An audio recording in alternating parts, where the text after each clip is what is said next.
significant role to play in trying to wake up our community and especially our women about the severity of how dire and straits we are and how we very, very quickly need to make some significant changes if we want to reverse a lot of the direction of where our culture and community is heading.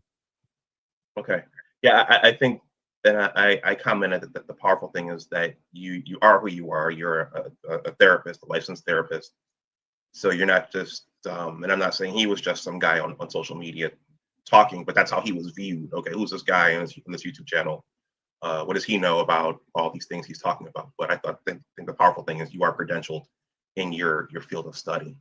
Okay, let's move on. So you said something powerful in an interview, in one of your many interviews, which was that I believe you're twice married. Mm-hmm. And you candidly shared and acknowledged to your wife, your second wife, that if you hadn't met her, you would have likely explored other countries for potential spouses. Is that correct? And what was it about her that made you to marry in the United States again?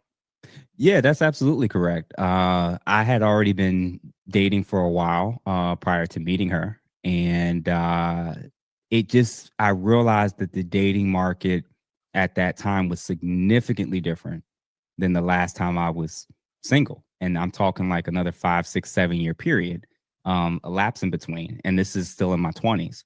So that gap between when I was 21 to almost 30, it was like a night and day difference in terms of the dating market. I'm like, what the heck? I know I'm seeing all this stuff online, but I'm still in my head was still viewing it as an online thing. And then I actually had to go back out there in the dating market as a soon to be 30-year-old guy. And, I wasn't a guy that had a lot of difficulty getting access to women or being able to get even them to go out with me. But what I was seeing between the entitlement and the attitude and the flakiness, and I was like, whoa, like what's going on here? And then I was like, well, it was almost like I was being conditioned to only focus on wanting sex because relationally looking for a relationship was substantially harder. And it was like very, very beautiful women, very accomplished women, very educated women. And most of them were horrible when it came to the idea of long-term commitment. Flaky attitude, entitlement, lateness, consistent chronic lateness, juggling multiple guys and getting guys, using guys for different things. It was just like, and a lot of them were just looking through the lens of what they can get and what they could extract. It was like even ones that you would think, oh, she has some potential. They would just prove you wrong again and again. And I was like, whoa, like I don't know what's going on here, man. Like it is harder, and it's very, very difficult for people who are older, people who are already married and have been married a long time. They don't really get and understand that the pool that everybody's talking about is that bad. It is. It actually is very difficult. And when you're like myself and many of the people, especially in the Black community that are growing up, when you're growing up in broken homes, when you're seeing a lot of people getting divorces, if you went through them yourselves and you're seeing a lot of people being jaded, it seems like a lot of people are approaching relationships and dating after previous relationships don't work, primarily through the lens of what can I get and how can I protect myself. And when you're trying to date women who have that mindset, they're not looking at what they can offer you. They're looking at what you can offer them. And I was like, that was most of the women, most of them. They're super excited about the idea of being a bride. No idea about what it is to be a wife. Not interested or even open to learning what it is that men like, what they're attracted to, what they care about. And then when these conversations will pop up, I don't care what men think. They want to date men, but they don't care about what men think. They want to be in relationships with men, but they don't care about what men are attracted to and turned off by. And that was what I was starting to sense and come up with, where it was like, even women that are drop dead gorgeous, they don't know by the things that I'm just seeing on their dating apps and on social media, they're already disqualified. I couldn't even see them seriously. So when it came to my meeting my now wife, we met off a Bumble.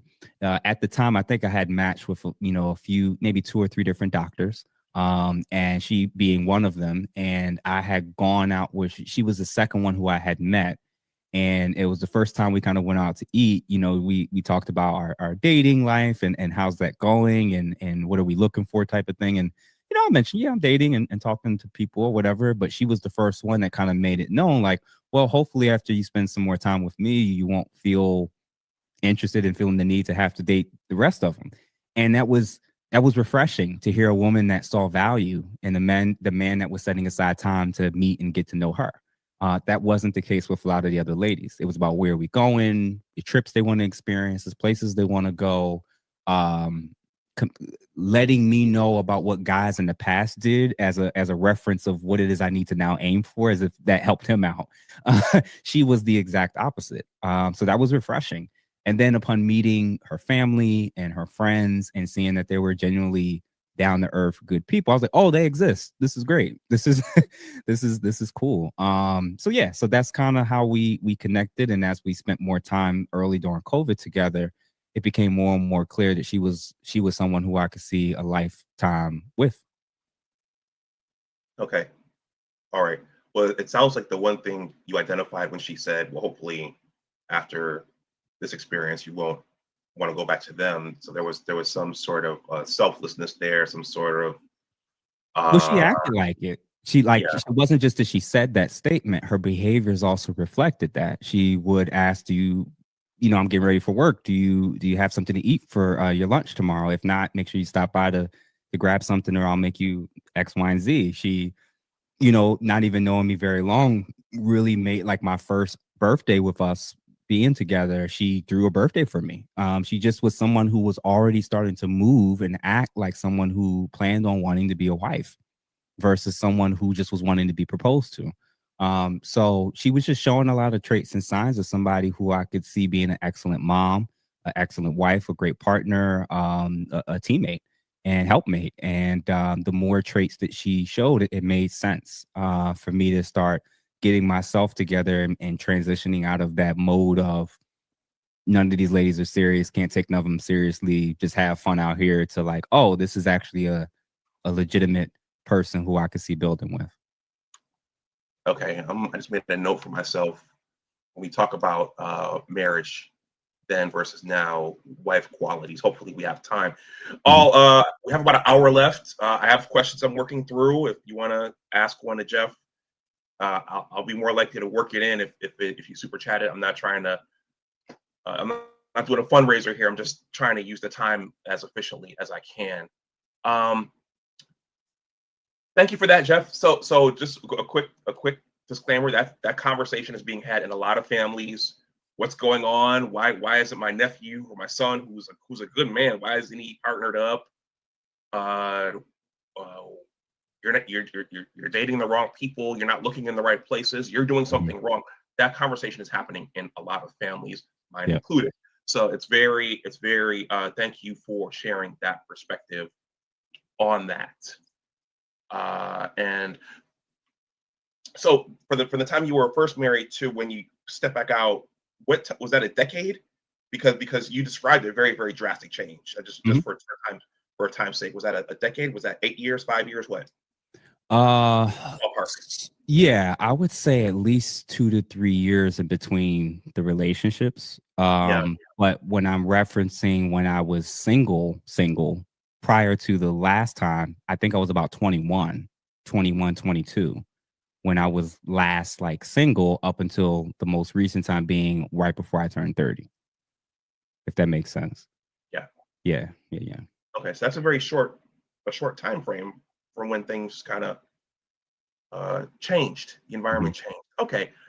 This is a softball. You might laugh at this, but talking about dating and relationship content can cause problems between couples because some, one plus one might say, well, why are you talking about this relationship stuff when you should be happy here with me? Is your wife supportive of you talking about these things? I would not be doing it if she wasn't supportive. I would tell you that. Or she'd be gone by now if she wasn't supportive of this channel. Oh, She actually set up my space. uh-huh. She bought me the camera for Father's Day. She set up this entire space, start to finish. She set up all the equipment. She just said, "You just need to sit down in a chair, turn on the mic, and look pretty." Is what her exact words were. So she's like, you know, I think you have a talent here and I want to support you as best as I can. And you know, she again, like this is what I mean, where it's like I'm not surprised that this is how she was able to show support and love. Because these were the types of things that I saw back then, where it was like somebody who wasn't looking at the idea of a relationship with me strictly through the lens of if it would look good and what they can get out of it. It was also what it is that she thought she could help with contributing with it as well. So no, now is she a robot? Because I know that's a big thing right now, where when men have views or opinions, especially publicly, that either a lot of people in society don't like or agree with or have issues with, the assumption is that if he's in a relationship or particularly a wife has a wife, then that means like she's some mindless drone and slave who doesn't have her own thoughts, views, and opinions. I mean, y'all welcome to talk to her and ask her, but we have disagreements. We have our own different views of how we approach certain things and analyze information. But when you got two very, you know, comparably smart people, um, it actually can be very good if you know how to talk to each other. It can be very helpful. So yeah, outside of I would say most of the things that I talk about, I mean, I've kind of red pilled her, honestly. I think I honestly red pilled her a few years ago, and you know, I would periodically show her a lot of this stuff, and I think it does take people to be in relationships and have certain friendships for them to understand different perspectives. I think part of the reason for why things are as bad as they are is because when you've been single too long, or you only surround yourself with people who exactly think exactly like you're going to have a really difficult time understanding people on the other end. And I think that's what's happening right now, where it's like men are now moving more into the manosphere bubble space where willing, able, they're either not able or willing to understand the female mind, the female behaviors, the female approach to life, and why it is that they do or don't do certain things, and how to navigate that if you want a successful relationship with women. They'll surround themselves with a bunch of men who reinforce a lot of their biases and experiences without acknowledging, well, if you still want to do life with women, that can only take you but so far. You're still going to have to figure it out with a woman at least. And the same is true where if you surround yourself with the sisterhood, and they all the toxic things that potentially should be challenged and addressed, you all don't really do, and you don't really hold each other accountable or ever tell each other the truth.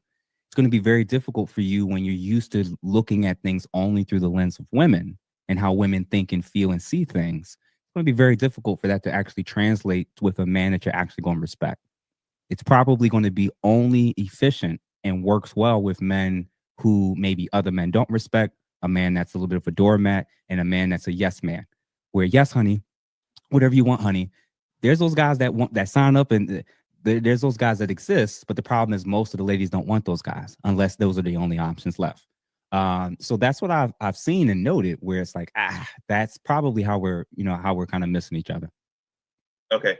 Speaking of someone who's going into the other side to see what the other side is thinking, Dr. L is here. Dr. L, I'm coming for you next. This is Hey, one that discussion you had with Dr. What's her name about all of her statistics. that was Uh, amazing. that Dr. was L, he, Dr. he L, is patience of a, a saint. a lot of patience, a lot of perseverance and patience, and whew, that was rough. I want to thank Castlevania Kid for the $10 super chat. He says, "Love that story. I think this is related to your description of how you met your wife." Shonda says, "Good afternoon, everyone. Sounds like his second wife and brother St. James are being intentional in looking for commitment, and she wanted to be a true helpmate, not just get a ring," which is a prevalent dynamic today. Oh, Okay, Dr. L said she just emailed me today. LOL. That's crazy. You okay, better Dr. block her, L. brother. You better Yeah, block her. I noticed you have your email address and your ticker. That's on my list to do to write it down. And I'm going to reach out because that's something I've spent a lot of time thinking about, and I think that's something I've experienced on the ground level here. But let's move on. So since this, I think this is a good point to talk about your red hat. Since going viral after talking to the two Canadian feminists, I've seen you interviewed by a lot of people, and I've seen you interview quite a few people what are the main points you're looking to advance and get out into the ether? What are the needs that you see that need to be addressed by someone like you, Jeff? Yeah, number one, probably one of my most important values right now is freedom of speech. Freedom of speech. And that includes speech that you may not like, that speech that you may even be offended by. I think that the reason why we're becoming more politicized, more divided, unable to understand certain perspectives is because in each field, it seems like there's things that you're allowed to say and things that you're not allowed to say.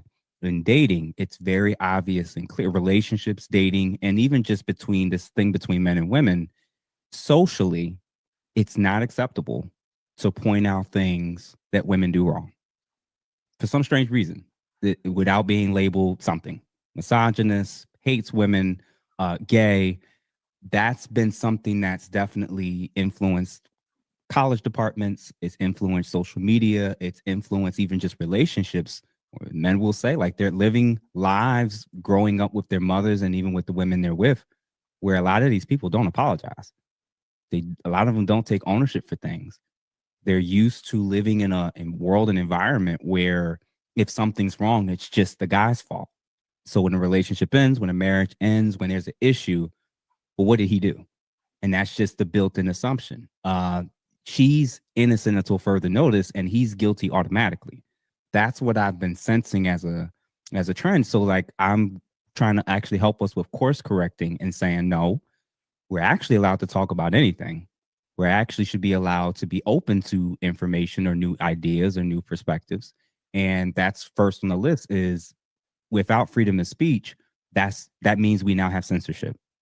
And when you start with censorship when it comes to sex, censorship when it comes to race. So the reason why, to some degree, a lot of people are now talking about Black fatigue. I have my personal views on it, which I hope to touch on another time. That's a response to an era where a huge percentage of people around the country felt like for the longest time, if they ever pointed out something Black community or Black individuals was doing specifically, they automatically were being called racist. If you speak on the undocumented situation and it's not in the affirmative of being open to open borders and fine with people who came here illegally still being allowed to stay, if you speak on anything about that and it's not positive, now you hate immigrants. So what I'm learning and realizing is there are nefarious groups who are picking within each field and each major topic and saying, if you don't consent and agree and affirm whatever the current standard is in this area, now all of a sudden we need to attack you. You're not allowed to say that. We need to now come for your license, come for your job, come for your resources, sue you into oblivion, and try to control you until you shut up and remain and get back into compliance. That's a real thing. And I think my channel is trying to approach it from more of a professional but diplomatic way of instead of just being like, I'm going to go full red pill and just say it how I need to say it. I still got a job. I still have a family that depends on me and I'm not rich yet. So, I have to look at these things through the lens of I see that this is a major issue. And if we don't believe in the concept of freedom of speech, how can we ever get to the point of us actually hearing each other and listening? So that's like number one, numero uno of like what my channel is about and why it is that I think that that's like such an important thing that I think more content creators need to be mindful of. That's first on the list. The second is the divide between men and women. I think that, yeah, there's going to be people who just feel like when you say something I don't like, they're going to interpret that as you hate me or you hate the group that I represent. But there's also going to be more reasonable people who's going to acknowledge that women aren't always right and men aren't always wrong. And that's okay. And in order for us to improve on this, somebody has to continue to speak on it. Somebody has to bring it up.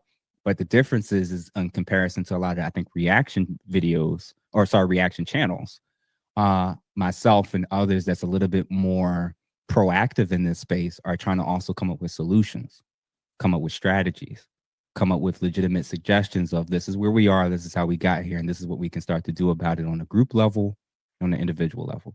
And the last piece is if you take the dividing issues like relationships, politics, philosophical views on different things, as well as the need for freedom of speech, if you then invite people into your space, especially like people who I do interviews for, to be able to give them a space and platform to introduce that to my audience, and then push for us to start to read more and not just get all our news and information from social media and just whatever it is that we're watching, but also like get back to reading. I think that's the best that I could do of helping to influence culture a little bit. I know I can't change the world, but I know that there's people who bought a book this year who haven't read a book in maybe 5, 10 years. I know that there's people who literally reached out to me and said, I now understand my husband in a way that I never thought before, or I'm going to take that approach and try it with my girl. That's what this was about, or wow, I used to think this about the people who voted so differently to me. And now I see it from a whole new lens. And now I don't see them as subhuman. Now that I see them as just my neighbor who has a different set of things that are a priority to them. And if that's my impact with this channel, then I'm grateful. Okay. I want to thank Captain Obvious for the $5 super chat. He says, great show. And I want to acknowledge BGS Immore, who I was going to say the ringleader, but the epicenter, that's a better name for him, the epicenter of the Black Manosphere. Mm-hmm. He says 70 watching over here. Jeff, I think this is another this is a good opportunity to talk about your red hat, because some people are going to look at the hat, not read it, and say, "Oh, Anwar has a mega person on his platform." You want to say talk about your hat, make masculinity great again? Yeah. Obviously, it's a fun spin on the whole MAGA hat phenomenon.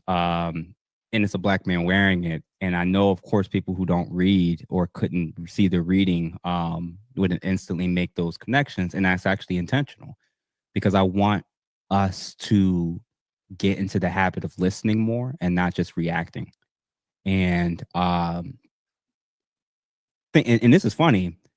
Women are complaining more than ever before about where's all the men? Why is masculinity missing? And then I'll wear a hat like this, which I'll touch on later. I think is reflective of the direction of where a lot of people are going, especially politically. I think that a lot more people are recognizing that as we've deviated further and further from certain traditional norms, certain expectations, as things have become more egalitarian and quote unquote equal, so to speak, there's been a lot more issues that's kind of resulted as a consequence of this. And I think one of the ways that we're going to get back to any semblance of things improving is actually if men start stepping up, being men again, taking charge, taking direction, and being intentional with the women that we're seeking to give children to, give access to our resources to, and to build lives and legacies with. I think if we get better with just that piece, families will be better, structure will be better, outcomes will be better, and that'll even lead to potentially tangible things in society will start to shift and change as well. So despite popular belief of like, oh, it's just all the blame of feminism or all the blame of this, all the blame of that, I think we're at a space where if men learn and observe of how we've deviated, how we've fallen, how we've had certain shortcomings that's led to the result of how we get here. The only way we're going to get here is not waiting for the children to change, or waiting for women to change, or waiting for the culture to change. I think it's each individual man making a decision of how do I need to show up in this area as a man so that the people that depend on me aren't being failed, that they're being served, that they're being protected. And what does that look like? And who do I offer that type of benefits to? And I think that if men start being more mindful of our resources, of our seed, of our energy, of our time, and investing it in the people that deserve it, especially the ladies that deserve it, that's the beginning of making masculinity great again. Okay. You mentioned we're in a more egalitarian society now. I'm going to ask you about blank slate theory next, but I'm sure you've heard the principle of a Chesterton's fence. Mm-hmm. And I know religion is a major flashpoint for some people, but when you take those fences out and you become more egalitarian, you start to think, okay, well, maybe there was a reason that some of those fences were there in the first place. Mm-hmm. So we looked. The goal was to make progressive, but in many ways, it's just unleashed more chaos. Okay. Blank slate theory. As a scientist myself, I personally want to ask you about blank slate theory. What is it, and why is it significant? I suspect it's related to altered gender roles. Uh, but for the unfamiliar people, what are the cultural and social changes you have observed that have altered the dating slash marriage landscape? But first, before you talk about that, are those related to blank slate theory? And what is blank slate theory? Yeah, somewhat. So blank slate theory, for those who aren't aware, is I believe in the Latin, it's like tabula rasa. It's the concept of, it's a philosophical viewpoint where basically it's the one half of the argument or discussion about nature versus nurture. All right. So one set of people in society and even in mental health psychology spaces, they have a belief system that a lot of why we are the way that we are is based on what we've been born with. What we've inherited, what we've been born with, what we're inclined to, how we're psychologically hardwired. Whereas the opposite end is people who believe, instead of it being more so nature, they see it as more of a nurture issue. That all human beings are basically born with a blank set, like basically a blank slate in terms of values, beliefs, knowledge, desires, urges, motives, etc. And that all of that you're eventually going to adopt and learn is based on culture and environment and what you've been taught or shown. The problem is that the people who lean with that view, when they apply that to the sexes or the genders, there's going to be some inherent problems. So the blank slate theorist is going to believe that in essence, outside of some like bodily external like differences, outside of that, they pretty much see that men and women are basically the same. That's their view. And as a result, the standards, the expectations, the requirements, everything should be seen and viewed as exactly the same. So if a man can have sex with a lot of women, women should be able to do the same. If a man can work 60 hours a week for the next 30, 40 years outdoors or do X, Y, and Z, a woman should be able to do the same. So they'll take it and apply it not only to voting rights and the ability to purchase things and inherit things, and they start extending it to more and more and more areas. The problem is that there now becomes an expectation that both parties, both sides are supposed to now have the same outcomes and same standards across the board. So if they see distinctions, if they see, oh, in this area, men seem to be kind of dominant, men are dominating that space, men, there's more men in this space versus women in that space, they'll see that as a form of inequality and not choice. Well, so the blank slate theorist is going to say this is a problem. We need to now put in policies, laws, and quotas to try to change that issue, even if it's a very natural phenomenon between men and women. So, as an example, would be like a lot of men are boys are naturally inclined to being very physical and doing things with their hands, especially for work. That's just what it is. Um, their bodies are hardwired and designed to be able to endure significant temperature changes, be able to be outdoors for longer periods of time in the heat and in the cold, be able to go further, walk longer, lift heavier items. This is just a part of the male anatomy. But the person and the jobs that require that type of work are going to be dominated by men because of their physiological reality, their biological results of what they have to allow them to do it. And then there's ladies who won't do a lot of those types of jobs. And the blank slate theorist is going to conclude it's because society isn't encouraging women, they're not providing the opportunities, the X, Y, and Z. And the reality is all these jobs that women don't want to do, they can go and apply for today. But the part of the reason for why perhaps they're not as interested in doing it, they don't want to do it, is because a lot of them know they'll get tired, they'll be exhausted, it's not even interesting to them, and they end up they'll get more educated than the men and then end up doing many of the same jobs that their mothers and grandmothers were doing 20, 30, 40 years ago. Because I think that there's limits and there's weaknesses to the blank slate theory. And the same is true. They can get pregnant. I can't. So it's a very obvious thing to those who actually look up what's the flawed strengths and weaknesses of this particular model and view. That's not to say that the baseline of it can't be translated in terms of voting rights and representation and the right to apply for a job and the right to get an education. We all should be allowed to do that. But the execution of it is where there's going to be problems. Okay, thank you for that explanation. Kind of staying in the realm of manhood and masculinity and this new age thinking, this blank slate theory and egalitarianism. One word that we as a society are very fascinated with now is patriarchy. To Hmm. your knowledge, and I don't know if you thought about this, is there a such thing, or has there ever been such a thing as a black patriarchy Ugh, that you're this is aware a of? tough. Yeah, this is a tough one to a degree. Yeah, So, you if can hear you me? can ponder it, and we can talk later about it. That's fine. But No, no, no, no. Yeah. So for starters, I'm glad you asked black patriarchy versus the standard patriarchy or what I would really associate as the white patriarchy, honestly.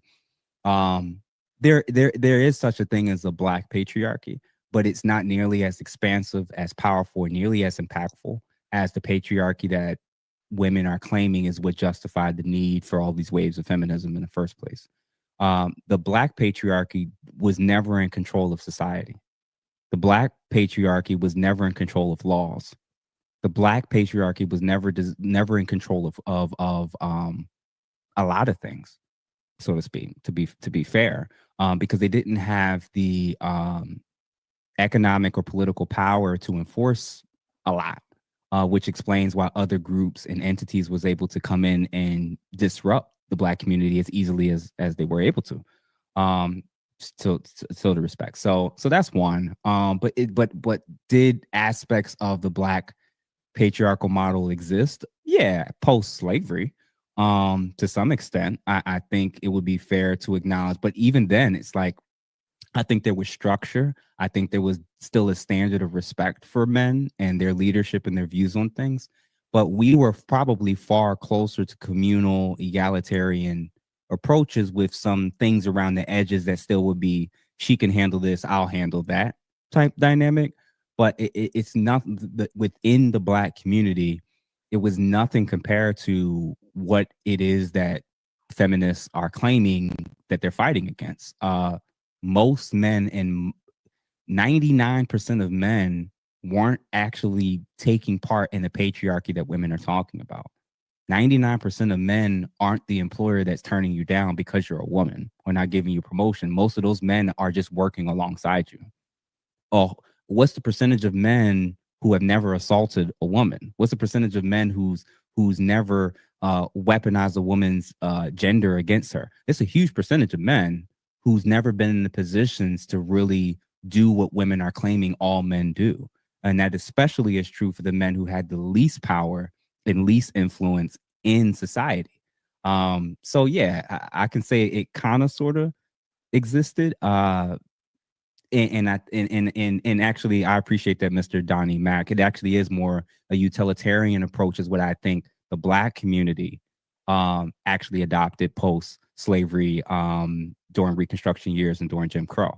I think that we looked at what it is that we thought each party was going to be good at, efficient at, and we leaned into those spaces, and less about like this patriarchal. Because when I think of real patriarchy, this, I think of what's in ancient texts. The Bible is an example.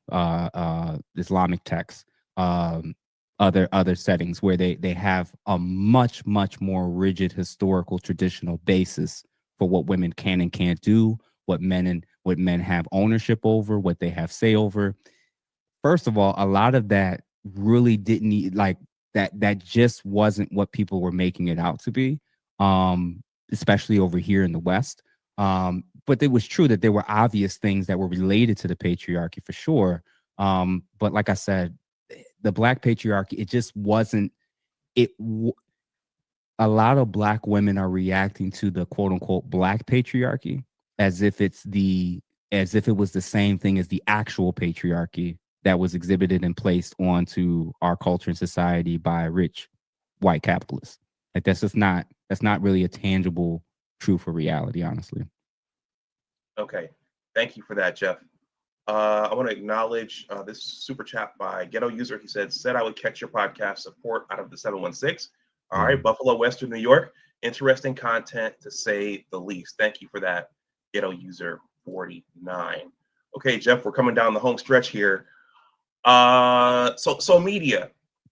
So, the argument could be made that much of the media programming that we're seeing is causing a lot of this gender slash social dysfunction.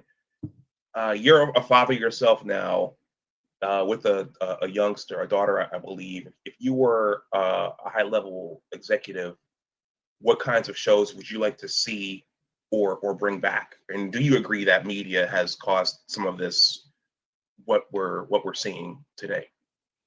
Yeah, I think it's either number one or number two in terms of the tools and weapons that were used or weaponized against the population to get us to this place. I think without the media, without social media, without television, without movies pushing a lot of the stuff, music videos included, I don't think we would be as far along as we are in terms of being so divided. I absolutely do believe that it has a major role to play. The concept of gender war, none of us thought that up on our own. We got that from the internet.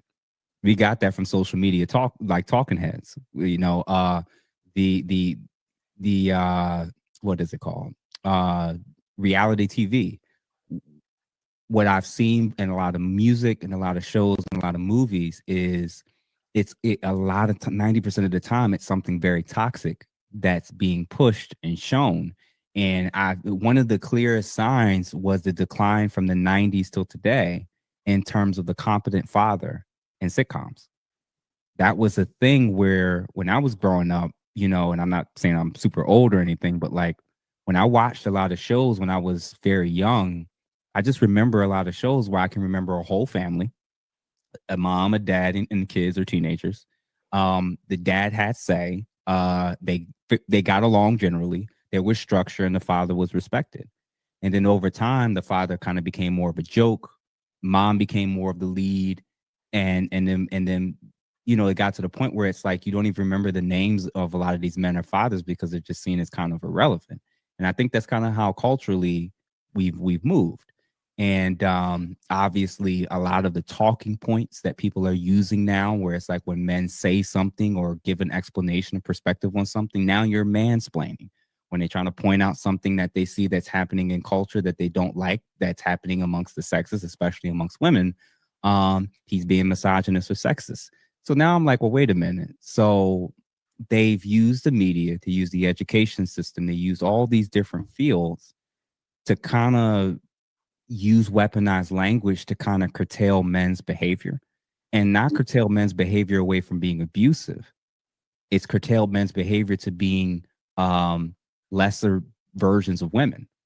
Where basically they're trying to say, you need to think, you need to emote, you need to respond, you need to communicate like women, and then all will be well. And I think that as we've gotten more emotional men, I think as we've gotten less grounded men, we become less safe, more it's become more destructive. And in the end, both sides end up, hating each other and not being anywhere close to where we would have been if the media didn't uh, have such a significant role to play in terms of the propaganda. Yeah, yeah.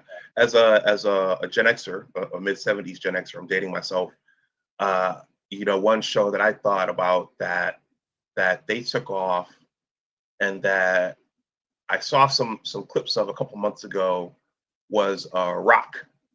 Hmm. And I don't know if you're not in your head, so you remember Rock. And I Yep. remember that show was about. I mean, he wasn't a quote unquote high value man. Eleanor loved him just the same. That he was a trash man, Yep. but he was a protector. He was a cornerstone of that Baltimore community, and he was a protector. He was masculine. He was ready to throw hands with the neighborhood drug dealer and take a Hmm. bullet for the neighborhood drug dealer if he had to. But it was to protect his family and to protect his wife. And you don't see shows like that anymore. Nope. You just don't. Nope. Yeah. Yeah, from the male side, a lot of it now with the biggest shows are usually hinged on drug dealing, on criminality, um, in cop shows, and then with the women is these powerful business women who are, taking charge and checking toxic masculinity in the workplace and all this other stuff, which is fine, but but this idea of like just normal relationships, that's kind of gone. That's almost non-existent now, and with a lot of media and what they're kind of pushing and promoting. And part of it is because we as consumers um buy, share a lot of the toxic things that we're talking about. And the things that are positive, we either don't see, don't promote. And then before we know it, it's gone because the advertisers and the people, they're going to go where the eyeballs are. So, the media can show what they want. They can put out all the reality shows that they want. I still have to decide if I'm going to watch it. So that's what I've been learning personally, and I've even shared it with my. She can watch what she wants, but even when she tries to get me to watch a lot of shows, I'm now making it known that I'm not going to watch everything with you if it's just stupid debauchery that just is making us look horrible as a culture and society, especially amongst the Black community. A lot of women or her girlfriends will watch this stuff, and it's the same with me, where it's like I realize now it's like I got to start with me, and I got to start with realizing like what does that do when I'm only watching the worst examples of a particular group or community? How's that going to shape my perspective? Um, if there's, I can't remember if it was like 6,000 or 7,000 murders in the Black community or something for 42 million Black people, but now everybody in the world is thinking that our community is just indicative of baby mamas and murderers. That's the result of the media, and what we push and what we share. So it's not for everyone, and everyone. Some of us, like me included, I can listen to music when I go to the gym that's toxic and crazy because it pumps me up and gets me right, but I'm not going to act on it. I Right. don't know, but I don't think that that's the case for a teenager. I don't think that's the case for people who are substantially younger, who are going to be more impressionable, who are growing up with these images for long stretches of their development. At least when I was young and even up to being a teenager, a lot of the shows you're referencing were still there at that point. So I saw the transition as I was going from high school to college, but at least I was a transition. Gen Z, they're just born into this. This is actually all that they say. So yeah, so that's what I think. Okay. Well, I think that underscores the importance of having solid parenting, and then that's an uncomfortable conversation because then you have to ask, well, the people who are parents, or are they thinking about being parents and what's best for their children, or are they just thinking Mm, about the moment? That's a whole separate conversation. But I've had times working out listening to Rick Ross and yep. Gucci Mane, and that's just the music. It's not my real life. So I second your notions on that. Well, okay, looks like we're just gonna make it time wise. We're gonna circle back to marriage here. Um, I I saw your George Fraser clip on Instagram. I've covered him and his current quest quite a bit here in terms of the Black community going extinct, and we only have so much time. Hmm. How has do you want to say a few words about modern marriage versus traditional marriage, and can Black marriage in this country be saved? Whew. I know Oh that that's man. we have to dedicate a whole show to that one, but Nah, that was really, really good question. Let me start with the latter. You said, can Black marriage be saved? Um, I'll give you my optimistic answer and I'll give you my realistic answer. My okay, optimistic answer is yes, but probably never to the degree that it was before. It'll probably never, ever, ever get to the degree of where it was before, if I'm honestly speaking. I think the cat's been let out of the bag in terms of as we've seen women in general and our women get more rights, more privileges, more freedoms. We've seen how they responded and behaved once they got them. And men will never unsee what they saw in our women. They saw the ghetto-ness, they saw the debauchery, they saw the lack of respect in men, They saw and hear things like, we don't need men. Men are irrelevant. Do we need men anymore? We'll choose a bear over a man. All men are this. All men are that. All men are dogs. They've seen the Aisha Curry examples, the Jada Pinkett examples of how when women share too much or do too much in the public space, how they'll constantly defend women no matter what they do, and they'll constantly demonize men even when they don't have all the facts, or the case hasn't even been ruled by a judge or a jury. If a man's involved, a woman's involved, we see how a lot of them move. So just on the male side alone, there's the there already is going to be that there's a generation between just above the millennials and the millennials, especially the older millennials. There's a percentage of men that's never going to marry. They've already made that decision off of them seeing how bad things have gotten with what they've observed just in the women alone. On the flip side, there's a percentage of women who have seen what they've seen in men, partially because of personal experiences, personal choices with the men they've actually done life with, the men that they chose, the men that they slept with, the men they gave children to. And when it didn't work, so many of them are so jaded, and so many of them have such negative views and perspectives on men. They're now functioning at a place where they see men as adversaries, as enemies, as predators. They don't see us as companions or partners or leaders. They see and I think they've also equated, and this is out of every single demographic, the women, to my knowledge, have a higher educational rate than the men. All of them, white. I think Asians, the men and women kind of take turns. I think Latin, Black, all the women are pushing to get their education. There's one group where there is a very common thread of taking the view of having a higher level of education and seeing that as being better than all the men that don't have that same level of education. And that's our community. So when people ask me like, well, what are your thoughts about the state of the Black community and marriages in the future? Well, if one sex sees, meaning men, sees so many of these horrifically bad attributes, where statistically, but I think before the age of 29, I think women have a much more likelihood of having children prior to 25, or I think it's prior to 25 than their male counterparts. And then men start focusing in the Black community and having kids at 30 plus to start their families. That means a lot of the pool of Black men that are waiting till 30 plus to have kids are entering into a dating market where they want to start their own family. A huge percentage of the women already have a packaged family for him ready with the kid or kids that they have from one or multiple men.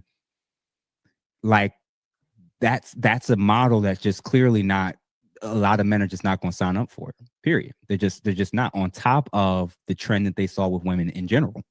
In terms of divorce rates, in terms of alimony, in terms of weaponization of the child support system, in the family court process. So, like, no, optimistically, I'd be hopeful for it, but from a pragmatic and realistic level, no. I actually think that we're going to get to a place where it's going to be a line that's drawn between those that see the value in the opposite sex and those that don't.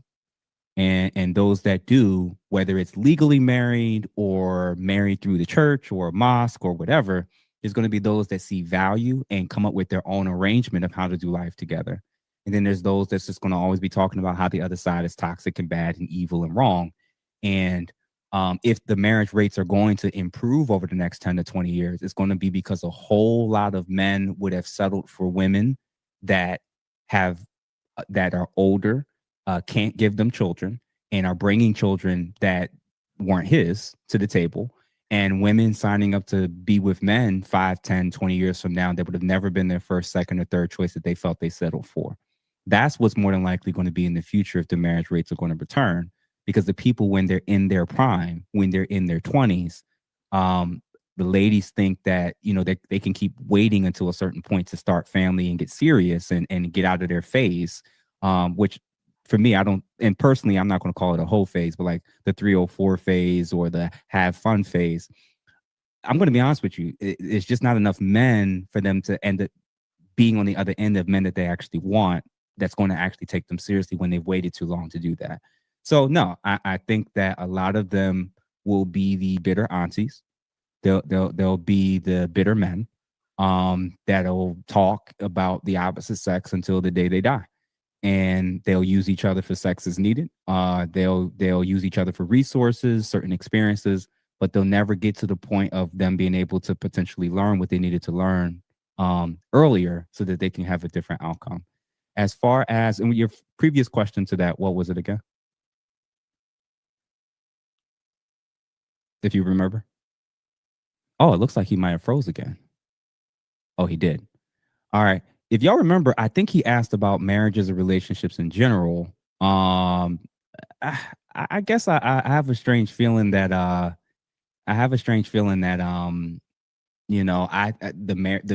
birth rates are declining. So as birth rates are declining, as relationships are in shambles, uh, I think that I'm going to see a scenario where at least men who have the means and ability to find a suitable partner, if they can't find it here, they'll just find it in another race, culture, or abroad.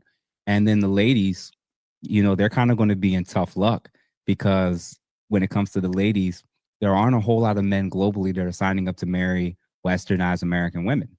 They're not running to the pool.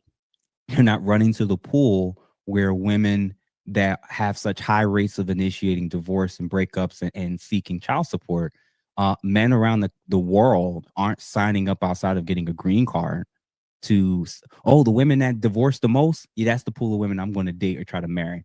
That's not a reality. You good? Of all the days for this to happen. Okay, All we're at good, the all end. good. Well, go ahead, complete your thought. I think you were Yeah, responding. I was just saying that besides the birth rates failing at the degree that they are, the declining birth rates, the difference is that the optionality for men and women changes as they get older. So women who are clearing 34, 35, 38, 40 plus, the market's never going to be the same for the majority of them if a huge percentage of the men that would have taken you seriously want to build with you, want to start a family, and you can't offer that. Or they'll take a woman, and if you are very beautiful, if he has the option to get a woman like you, he also gets the option of getting with a woman that looks just like you and younger. So in three, most men in the globe, I just mentioned it before you got on, a lot of men are not, a lot of men around the world aren't signing up to go to the countries where divorce is the highest and being initiated the most by women. They're gonna try to get with cultures and women that still prioritize staying in marriages, staying in relationships, still not seeing cooking a meal or serving a plate as slavery, not the sob stories of everything that went wrong in a relationship is because he doesn't know how to do this or do that. Like they're just gonna try to go with women that just see value in men and want the men to be men, the women to be women. That's a thing. And the more progressive that we've become, and the more assertive and aggressive our women have become, not just black women, but women in the States in general, the less attractive they are to the sex that they're claiming they want to do life with. So yeah, in general, and in Gen Z's the wild card, believe it or not, out of this whole discussion. And the part of it is because they're split completely down the middle with major topics. I was looking at an article that came out from NBC back in September. I think they had did an exit poll of like almost 3,000 voters, and they were comparing Kamala Harris voters to Trump voters, and especially male and female Kamala Harris voters versus male and female Trump voters. And the top two things, there was 13 things to choose from, and they got to pick out what their order is. That they had to pick 3 out of the 13. For what was it, for Trump male voters, having children and being married was in their top 4 choices. Whereas the female voters for Trump, and I'll make sure I read it to make sure I'm not off, number 6 was having children, and number 9 was being married. So even on the female side of the conservative voting block, having children and being married was lower of a priority to the women, but it was still in the top 10 for the females that voted for Trump. And the male voters, those were in the top 5. Having children and being married. Conservative people who thought and voted for Trump, that was higher on the list for them than the people who voted for Harris. And then when you thought about the policies, you thought about the ideology, you thought about the practices that's being pushed, what policies are seeming to be pro-family and anti-family, pro-boys and sons and anti, divisive versus, collaborative. And it was very, very clear that that to me is also representation, not just of the respondents in that study. They showed the studies even right after the election. It was split like that, where Gen Z in particular, the boys and the girls, the young men and the young women were diametrically opposed. Well, if you get a huge block of men that sees value in marriage and value in having children, and the young ladies don't, what's going to end up happening is all those men are not going to not look for a suitable woman. They're just going to go around the planet till they find the women that or bring them here to start those lives with. Whereas the ladies that's saying that's not high on the list, I'll wait till 30, I'll wait till 32, I'll wait till 35. They all want, I'll freeze my eggs. A lot of them going to waste a whole lot of money. So the reality is like, that's why I'm so conflicted, because at least one half of the gender, it's even one half of the younger demographic being Gen Z, it's the men that are thinking about the societal collapse. It's the men that are thinking about wanting to still have children and have families and being married. All those men are not going to just live the next 30, 40, 50 years alone. They're going to look for women that prioritize that, probably more conservative leaning, or they're going to go to other countries and cultures where there's certain conservative or traditional values, and they're going to give those women access to those things, their resources, investment accounts, building, traveling together, and then you're going to have everybody else. Now, what's the most concerning to me is all the liberal men that are thinking just like and being led by their liberal female counterparts. It's crazy. So that's my lens where I think that I won't be shocked if it gets worse, or it pretty much stays pretty much the same. But I also won't be shocked if it ends up doing the opposite, where there's almost like a pendulum swing, and now it's no longer as cool to be anti-family and be like so obsessed about abortion, or so obsessed about certain things versus like the actual things that we know as society and culture needs to actually survive. I think in the next 5 to 10 years, as more and more jobs get replaced with AI, I think as more and more job opportunities are scarce, as government resources are tapped, I won't be shocked if the groups that are most affected, especially women, start changing their tune. And that may be the thing that kind of pushes us to kind of making this a revamp of relationships and men and women getting back along together. One thing has been abundantly clear: in westernized cultures and societies, women view the past through the lens that when men had all the rights, they abused it, they weaponized it, they lorded it over the women in their lives, so to speak. That's just how they view the past, even if it's not really tangibly true for most women or even all women.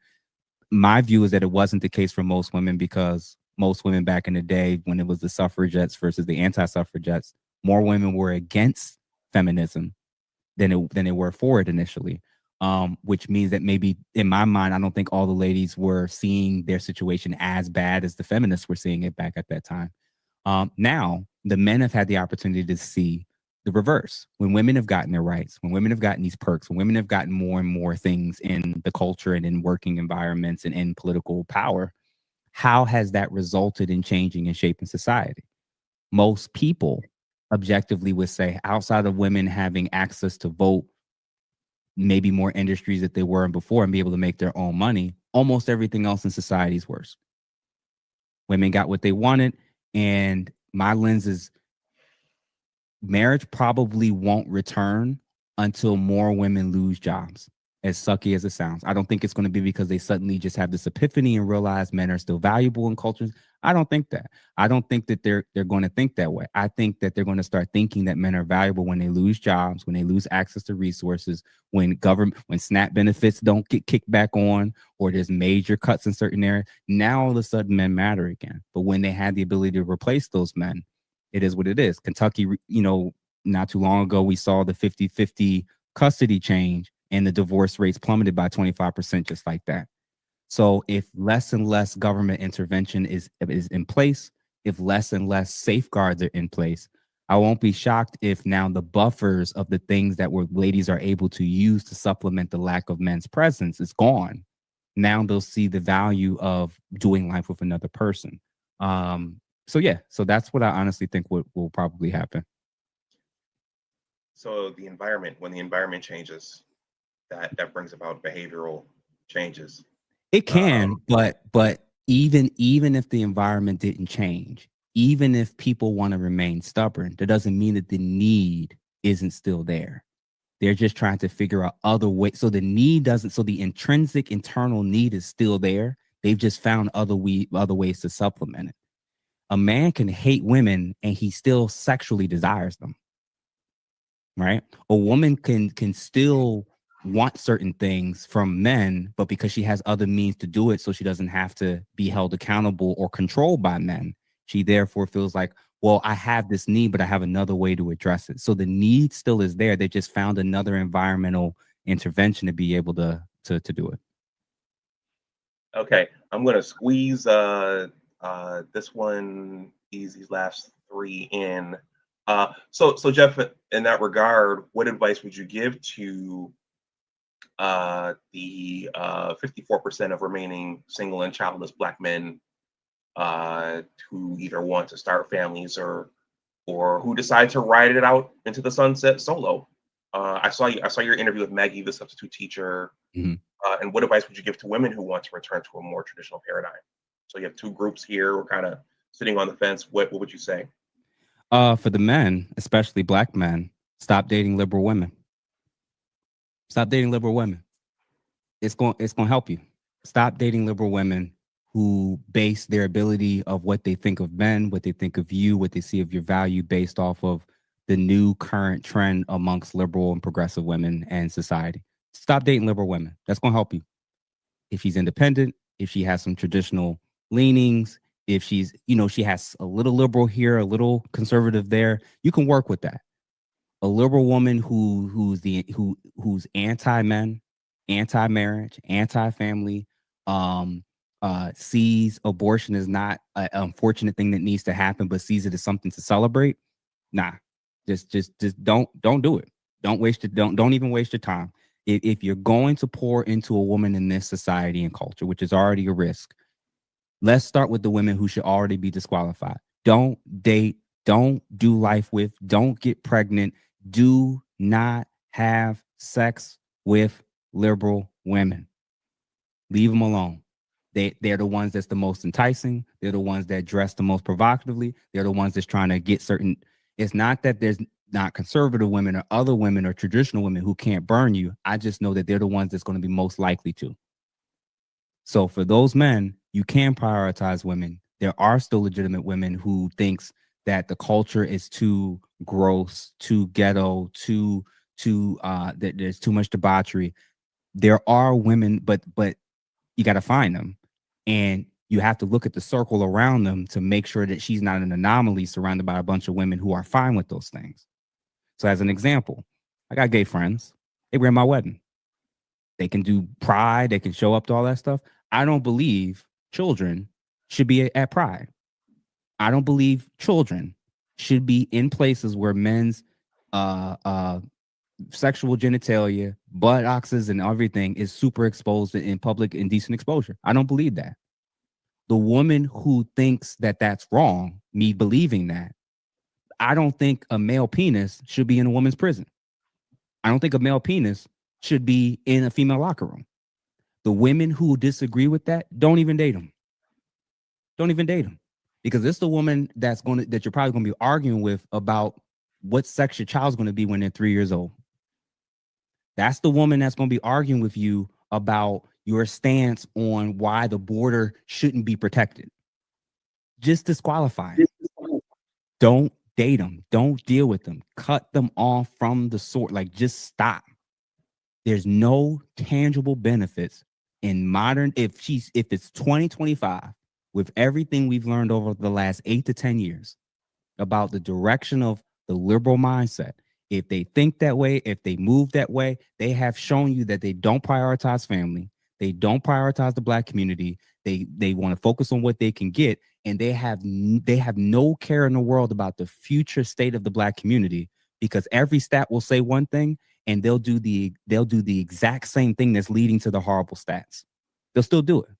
They'll celebrate it. They'll support it. They'll do it. When Cardi B does it, they'll say congratulations. It don't matter. Like, you gotta disengage. For the ladies, you cannot keep saying that you want men to take on certain traditional values, and you keep dating tradition. You keep dealing with liberal men. I'm confused. You're saying you want a man that covers certain things, that protects you, and this, and that, but you're ending up with men who also think like you. Having children and being married isn't top of the priority. So my lens is, I think a lot of y'all that grew up in liberal spaces like myself, it's not that you got to run to the other side and now I'm a conservative, because I'm an independent myself, but I've learned and observed that there's enough of an echo chamber. It's on both sides to a degree, but one side at least acknowledges the spectrum of the diversity of thought, opinion, freedom of speech to be able to clash and go back and forth. And then there's another side that says either you're in or you're out. Either you adopt whatever the new standard is, the new trend is, the new dogma is, of whatever the thing is, no matter how controversial, weird, strange, anti-science, and anti-nature it is. If it's on our side and if it's our politicians doing it, we got to support it. Right now, unfortunately, that's the left. That's the left. That's liberals. That's progressive mindset and ideology. And I would have self-identified up until recently as a progressive, because I always want to see progress in certain areas. But now they're equating doing what you want, saying what you want, acting how you want with progress. And I don't agree with that. There's certain ideologies, there's certain belief systems that I don't adhere to. And I don't believe in. I think it's also harmful. So a starting point politically, if the things that you're saying are missing in the culture, stop dating and doing life with the people who are exhibiting those things. You say women don't respect themselves, but then you're marrying and dating the women who dress as if they don't. You say, where's the real men, but you're giving children to men that haven't married you. So that's literally the foundational starting point. Is we all know what the problematic behaviors are, and we're spending our teens and 20s, and some of us stupidly in our 30s, picking and dating and pursuing and being pursued by and entertaining the people who's exhibiting the worst aspects in the culture and in the society at large. And then we're shocked when things don't work out. I want to get with a woman who at least gives me the impression that she sees value in marriage, not a woman who's surrounded by other women in her family and in her friendships that is saying you don't need a man. So to me, that's like there's a whole host of things that I think could be helpful with this, but I think that's like a baseline starting point. The second, believe it or not, is relating to therapy. And it's not to say that, if he doesn't go to therapy, girl, don't date him, or the opposite extreme, which is like, she's in therapy, so she's good to go. I don't do that. I know a whole host of people who's running the therapy, wasting a whole lot of people's time and money. And I know some great people who probably haven't gone to therapy because of previous experiences of what they've tried or what they've seen, but they're still generally reasonable people who at times may need some help or support with a life coach, with a therapist, with a doctor, or a fitness trainer or dietitian. And that if they listen and do X, Y, and Z, they'll probably improve. I say to the men, be very mindful and careful of the woman that weaponizes therapy in order to have access to doing life with her. If she's in this space where she loves it, she thinks this is and that, just be mindful. I don't say men be closed off to doing life with her. Just be mindful that if she thinks and she gets to set the terms in order for you to have access with her, that's already kind of setting the tone of how things are going to be going forward whenever you want her to do something. Who's actually doing the leading in this area? On the flip side, for men, despite popular belief, if you guys find the right male mentor or therapist, whether it's male or female, that understands and sees the value in a male perspective, it's best for you to do that now in this season while you're still single. Why? Because if you get more perspective, you get more understanding, you become more reflective, and you become more emotionally intelligent, you'll actually begin to recognize the types of women and behaviors and traits that you want to stay away from, and the ones that are very healthy that you want to pour into and try to build with as a man. So the man, therapy don't work. Therapy, if you work with the right therapist, right mentor, they can show that you talk about red pill, red pill, red pill. They're going to help you to have a whole new lens of how to understand the species that you've been unsuccessful with doing life with. They'll teach you that. They'll put you on game. They'll show you how to see things from a new lens. Ladies, on the flip side, I would highly suggest if you're serious, if you're legitimately, I don't care if you're 28, 38, 48, if you or 18, if you are serious about trying to do life with a man long term for the rest of your life, something tells me your feelings, your emotions, and what it is that you like and what you're turned on by probably isn't sufficient as a great screener for picking men. Part of it is your track record as women. When your parents or society or the church had more say, you probably slept with less people. But now that it's up on you, now you're racking up 10, 20, 30, 40, 50 plus body counts and are saying that doesn't matter. And although it's not leading towards the outcomes you want relationally, maybe it does. So the suggestion is, I think it's time, ladies, for you to get out of the bubble of listening to social media and your girlfriends when it comes to mate selection with men. I think you need to start inquiring and getting feedback and advice from male mentors and family members, especially ones that are older and wiser than you, to help assist you with ensuring that you're making a legitimately good decision and not rejecting and ignoring men for superficial issues. And then allowing yourself to be chosen, be pursued, and engaging with and having sex with and giving children to men that are absolutely red flags that you can't see and everybody else can. So, of course, there's way more stuff we could do, but I think those are two really clear-cut things that I think are great starting foundational points that could be very helpful for both genders, honestly. Okay. Thank you, Jeff. Okay. I want to be mindful of your time. We are just over two more. These are softball, I promise. Mm-hmm. On your platform, you said something interesting, which was even white collar gentlemen like me and yourself should invest in some blue collar training. Yeah. And also you've been very outspoken about returning back to developing a love for reading. What was your genesis for presenting those two recommendations for us? Yeah. Well, the book thing, I think as a culture, we don't read anymore. And I think we're dumber. And I think as a result, we're more susceptible to propaganda, social media, tactics by the media and mainstream media, and not knowing how to differentiate the truth versus the lie, not being critical thinkers anymore, being much more led by our emotions and emotional or led or group thinkers.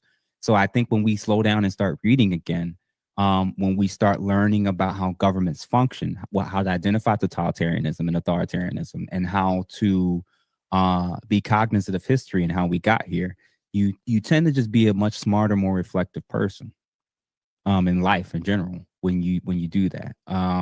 Whereas people that don't, they're kind of only being led by whatever the news or social media or whatever gossip blog they follow kind of just posting. Now that's the news. Now that's the truth. Now that's reality. So that's one. And then number two, when you asked about trades, it's because I genuinely believe between now and 2030, a lot of the jobs that we have today are probably going to be replaced and gone. A lot of us. If you know, so yeah, so I think that it would behoove us, and especially those that think that they're better than everybody because they have a college degree, to realize that if you're doing something that a computer can potentially do in the future, the mechanic or the electrician or the plumber or whatever, you may be running to them if you're a lady in the future and trying to get with those guys because they may be one of the few who's still bringing in a decent amount of income when a lot of other people that's not going to be the case.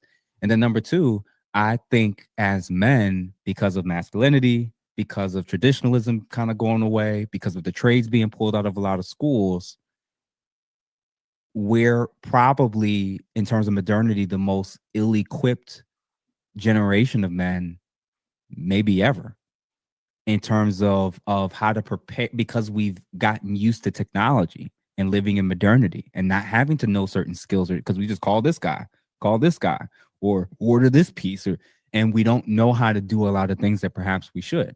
And obviously we can't learn or know everything, but I think as men, if we can learn something that can make our hands useful, even if we have a 9 to 5 job, even if we're doing something that involves a computer or customer service, learning a new skill, learning a new trade, being able to survive off of it, even just earn a side hustle and income from it, I think that just makes us much more useful to society, to our family, to our friends, is when we learn more than just how to type things in a computer and press record on YouTube, honestly. So despite everything that I'm doing now, me and my wife, we both said we actually planning on trying to learn a trade next year, both of us. Because what if something happens to me? What if something happens to her? So that's how we're personally viewing it. And that's one of our top goals for next year as well, is picking a trade, learning it, and putting ourselves in a position to where we can invest in some type of business or some type of stream of income. So we learn a trade, still work, and also have an investment that's kind of bringing in a little bit of extra income. I think that's the best of what everybody can try to aim for in life, honestly. We can't do it all. There's generational issues, racial challenges in terms of generational wealth not being allowed to be packed. We get all of that. In the here and now, what are you going to do about it? And as men, the men that I think that are already in the trades, and the men that are going to learn trades, and the men that are going to push it in whatever industry that they can to save as much as they can, invest as much as they can, and bring in as much as they can and learn what they need to know. I just think that those men are going to be the kings of the future. I think they're going to be the men that have the most options in life when the rest of us are struggling trying to figure it out. So I'm just sharing it with my audience because it's what I genuinely believe. I could be wrong, and I would love to be wrong. I would love to know that in another 30 years, nothing really is going to change. But the pace of which people are losing jobs, jobs are being outsourced, replaced, the growth of how AI is growing. What I see when I go in the grocery store is there's 20 registers and there's 2 people that's at the register, and everybody else is self checkout. That was 20 people who you probably could have had a job at one point when Thanksgiving's coming up. Now they won't. So that's what I'm saying, is if you're seeing it in the drugstores, if you're seeing it in the grocery stores, if you're seeing it everywhere, it's a matter of time before it could become knocking into your field. So why not be proactive while you still have the time to do something about it? So that's why I kind of pushing both those things. Okay. Jeff, we're a little bit over. You have stuff to do later on. Mm-hmm. Thank you very much, everybody. Let's give a digital applause to Jeff St. James. Jeff, Appreciate do you have anything else you want to say before you depart? Listen, man, thanks, Doc. Appreciate you for bringing me on. I appreciate any person that wants to collab with me, share me with their audience. I greatly appreciate it. Excited to definitely work with you and many of the other content creators in this space. Thank you all for hosting and allowing me to, come here. And I hope that this conversation was helpful. I hope it was actually inspiring, believe it or not, despite some of the things I said that maybe people didn't like. I actually hope it inspires us to learn, to read, to heal, and to be better people, better men and better women, honestly. So I hope this was helpful to everybody. As far as my content right now, I'm on YouTube, Instagram, and TikTok at Ask a Brother Podcast. And in November, we're hopefully going to be launching a Spotify and Apple podcast as well. And Rumble, I haven't made a decision on yet. Honestly, I think it's more so because I can't keep up with all this stuff more than anything else. Yeah. Yeah. So, and then, and if y'all come from this channel, make sure that y'all let me know that y'all came from this channel. And as far as my gear, like this, the shirts and everything, we'll be swapping them out every season with different colors, different statements and whatnot of different things that we think are very interesting and cool. So, if you want to show support, feel free to join me on the channel as well, to subscribe. All my links are on the channel. For the store, for men's group, which we do on Tuesdays, as well as all the different links for everything that we got going on, honestly. So listen, I appreciate y'all, and I appreciate you, bro. genuinely. All right. Well, hey man, when you guys assemble your Avengers team, consider me as your Hawkeye or Hey, your War Machine or your Falcon. War Machine. Yeah, make me War Machine. That's hilarious. Nah, like I said, man, I genuinely appreciate it, and this was fun. So, we'll see, man. I'll see. You know, with episodes like this, and when I put out my new episodes coming up soon, especially the one on Obama, hopefully by tomorrow. We'll see how the audience receives it. So I'm excited about that. Okay. Well, thank you, sir. I'll be in touch. I'm going to go ahead and wind down here. All right. Everybody, Jeff St. James for the Ask a Brother podcast. All right. Reading. You all, some folks out there said they like reading. Well, this is a good time for me to pump my book. This book involves many of the elements me and Jeff just talked about. The environment changing, the importance of male figures in your life growing up. Learning to find your way on your own as a young man. Consider this book if you like stories or if you know a young person who could use this for yourself or for the holidays. The holiday season is coming up. For my YouTube subs, I am selling signed paperback copies for $22 and the hardcover for $27. You can use one of those methods in the ticker there. Just make sure you send me your mailing address as well. And if you want to use my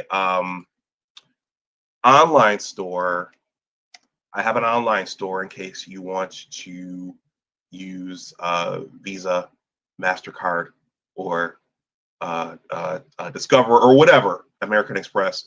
I'm gonna enable my screen share here very, very quickly, and then I will wrap this up before there's another computer glitch. And thank you to Jeff for continuing to engage with the audience when cyberspace took me down. This is my online store. That price right there for the hardcover is $35. That's what the book is going for on Amazon. And that price right there for the paperback is $27. But I can create coupon codes for those interested to discount the price there. That's my online store, bigwordsauthors.com. I'm going to drop the link in the chat, and it should be below this stream in the description box. So consider this for yourself or a holiday gift for someone else. There's a super chat I didn't get to, and I want to acknowledge Two Triv's Cash App. So Two Triv, thank you for the generous $5 Cash App. Much appreciated. And the super chat. Oh my, is it gone? Nope, there it is. Lee Ali, I'm sorry I didn't get this in while Jeff was here. He says that media representation of men in general, in my humble opinion, has hurt all by causing problems in homes of all races, which the men turn outwards in public towards men of other races. Okay, thank you for that.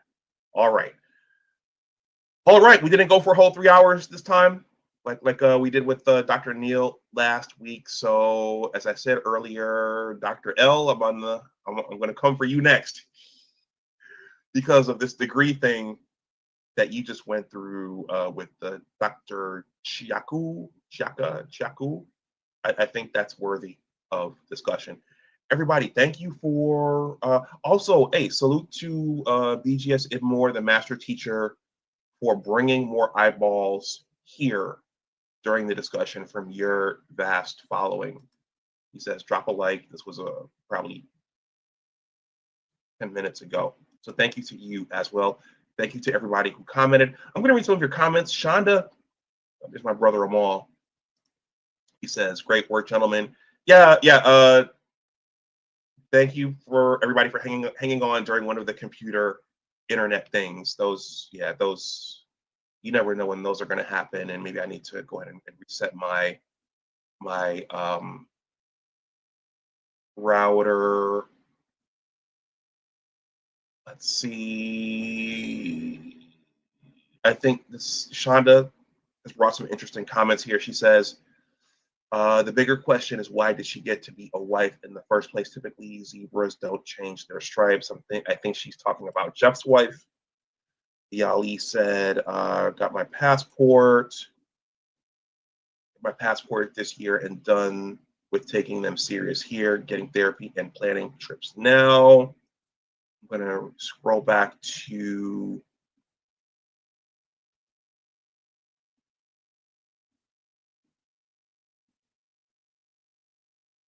Wilaya 3R says, white, there will be no such thing as a want when the USA completes its decline into Brazil /second/third world status. As men, we will get what we can. Want will no longer be in the repertoire. Some are predicting a major change at 2030. I'm going to read a few more of these.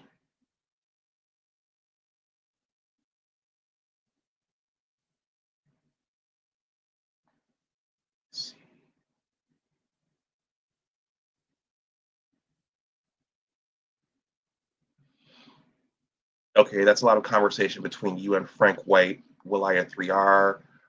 I'm going to go ahead and wrap the stream up because I have to get ready for battle tomorrow myself.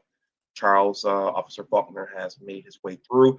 Passport OG, if you're watching this, feel free to snip any clips and look out for Jeff clipping some of this himself. And I'm going to clip some of this myself because a lot of powerful things were said. Please like, share, and subscribe. Please share out in your networks. Share with your family. This might make for a very, very interesting Thanksgiving dinner discussion. I know in my family it will. All right, everybody. I'm going to go. Thank you for hanging out. Thank you, Master Teacher, for sharing this. Thank you for all of your comments and your engagement and your participation. If you're a part of the replay gang, please let me know what you think in the comments section below. And my next guest, I mentioned Dr. L. I'm going to reach out to him, but those announcements will be forthcoming, so look out for those. So everybody, enjoy the rest of your Sunday. Thank you again for the participation and for the donations. As always, remember that your attitude determines your altitude. Always try to do your best. Take care, and I will talk to you all the next time. Bye-bye.